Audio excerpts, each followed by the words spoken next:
8ই জানুয়ারি পশ্চিমবঙ্গের শাসক দল তৃণমূল কংগ্রেসের রাজনৈতিক পরামর্শদাতা আইপ্যাকের কর্ণধার প্রতীক জৈনের বাড়ি ও অফিসে ইডির হানা এবং মুখ্যমন্ত্রী মমতা বন্দ্যোপাধ্যায় হানার সময় নথি নিয়ে যাওয়ার মামলার শুনানি চলছে।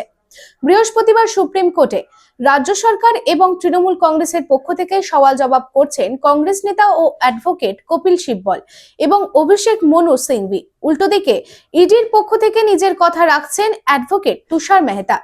পশ্চিমবঙ্গ সহ দেশবাসীদের নজর এই সমগ্র ঘটনা নিয়ে কি রায় দিচ্ছে দেশের সর্বোচ্চ আদালত সুপ্রিম কোর্ট। রানীগঞ্জে নিজের স্বপ্নের বাড়ি খুঁজছেন? তাহলে চলে আসুন biggest housing project Kamaladham housing complex. এখানে আছে মোট 250টিরও বেশি ফ্ল্যাট। 200টি ফ্ল্যাটে অলরেডি ফ্যামিলি বসবাস করছে, বাকি ফ্ল্যাটগুলি রেডি টু মুভ। 1, 2, 3 BHK যা চান তাই পাবেন, সুলভ মূল্যে অত্যাধুনিক সুবিধা সহ swimming pool, gymnasium, children's park, lift facility, community hall, 24 ঘন্টা সিকিউরিটি ছাড়াও থাকছে অন্যান্য ফ্যাসিলিটি। ন্যাশনাল হাইওয়ে থেকে মাত্র 400 মিটার দূরে, near Ganesh Dham housing complex, Jiradanga, Searsole, Raniganj. Contact number 7719356476।